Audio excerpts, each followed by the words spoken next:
And matter of fact, I'm about to call him to come pick me up because this shit weird as. I just want to go live right now because she acting real different. I'm gonna say because you're acting hostile. I'm recording you because you're. And I don't want to be recorded. But why are you so mad? I brought my. You know what? I'm not about to keep arguing with you. I'm about to have my man come pick me up. Stop following me, bro. What you mean stop following you? And you supposed to be my friend, but you want to fight. I'm low. Like, no. I'm recording it, like I said. I'm recording this video on live. Y'all tag whoever back at home that y'all know that's family to me right now. I'm going live and I'm gonna stay live while I text him to come get me. Cause it's weird. The whole time she's mad because my man came to last night and he's not even here right now. Woo! And it's Airbnb in my name. I'm about to do this. Can you stop banging? Why are you so mad? Why are you so mad? Oh man. Can you stop? A video of a woman being violently attacked by her friend during a live has been spreading online, with the public being dismayed by the fact that Shanquellas Robinson's case was an eye-opener on friendships that cost people's livelihoods. It seems like the woman being attacked in the video had to start a live on her phone just in case something were to happen to her while she was with her so-called friends on the girls' trip.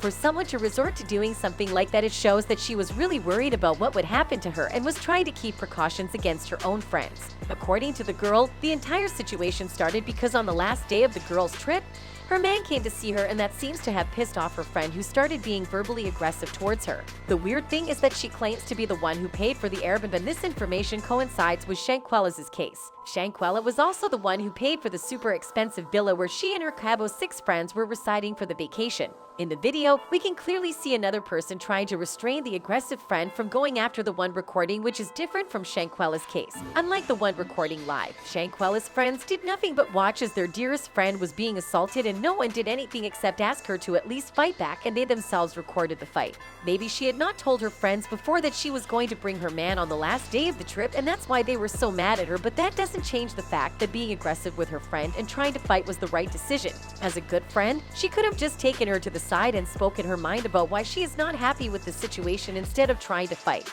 Cases like these two have been around for a while now, and it is getting very terrifying when someone's own friend hates them and wants to hurt them. Right now, if you are traveling with anyone, be careful and take care of yourself. If anyone starts acting weird, cut them off and go on with your life. Some fans are justifying the aggressive woman's action by claiming that it was rude and uncomfortable for a man to arrive unannounced on a girl's trip regardless of whether or not their girlfriend had paid for the Airbnb.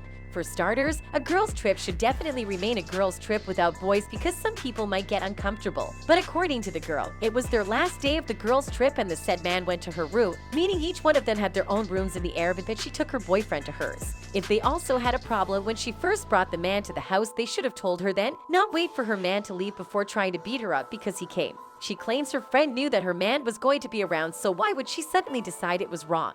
Also, the friend brought her cousins along with them, albeit the fact that they were girls. If the victim was the one paying for the Airbnb and she was there solo with just her friend and her cousins, it was maybe loneliness that made her call her man over for the last night, and he didn't even stay for long, he left. I want an audience. But they're supposed to be my friend. These supposed to be my friends.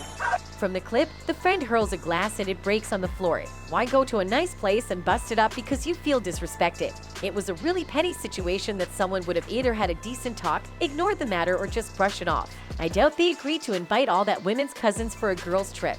That's like being outnumbered. Yet she has her BF visit, not even stay overnight, and this other woman throws things and breaks glasses. If she felt some kind of way about a man being there, they both should have ended the trip early and left. Also, her friend's logic of starting the live video is quite logical because from the aggressiveness of the friend, she might have hurt her, and who knows, it would have been the Shanquella situation all over again. Instead of taking the video and locking herself in the bathroom, she should have called the police on the violent one because honestly, she was in danger. This type of friends will never cease to exist. The type that are aggressive and wants to flex their strength and power, or those that feel entitled and would take others for granted. If you come across these type of traits, leave. It's not worth the pain and hurt you'll eventually end up experiencing while trying to hold on to the friendship. Shanquella had once posted about fake friends, and the same fake friends proved her right. If she had separated herself or taken extra measures of protecting herself from the friends she knew were fake, the tragedy might have been avoided. but she blindly trusted her friends and they betrayed her. It's like they had already planned on ending her because her friend group had 2 people working in the health department, including the woman who assaulted her, and no one suggested that beating her like that was going to affect her in the long run. Or they should have just told the medics the truth about what they did to their friend, and maybe, just maybe, Shanquella might have had a fighting chance. No one is saying the truth about the matter, and those that have spoken up are still lying about it.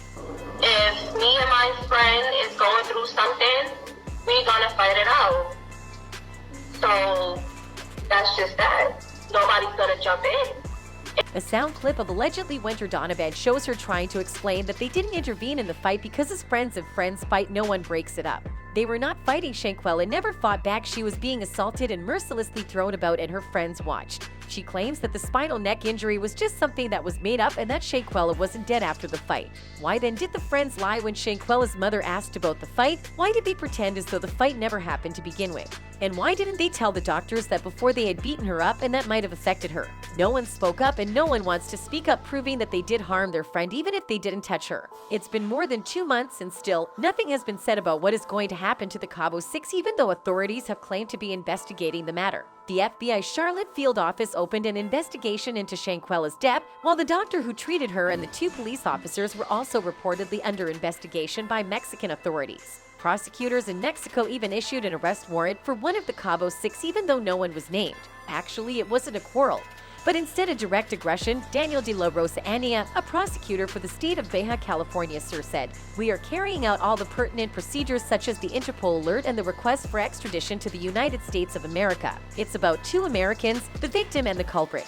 While Shanquella's family is waiting for justice, Charlotte, NC, Million Youth March of Charlotte and Salisbury will host a balloon release Sunday in honor of Robinson's 26th birthday at Beatty's Ford Memorial Gardens at 3 p.m. Family and friends are asked to bring pink and white balloons. A fan on Twitter said, "2022 has taught me that if you don't cut jealousy off, they will cut you off. Recognize who is in your circle and use your scissors. #Shanquella Robinson." On Reddit, another person said, "Well, after I saw this post, I did a little digging and ended up seeing this video on YouTube. The behavior of the woman banging on the door looking for a fight was way too much. Personally, I've been in a situation where someone just had to invite their man to a girls' outing, and while it's annoying and kinda rude, it's not worth all of this hostility." The woman in the video has claimed to be okay even though she doesn't want to talk about the situation anymore. Anyways, let's not forget that this video is based on theories and my opinions and should not be considered facts. That's it for this video. Bye!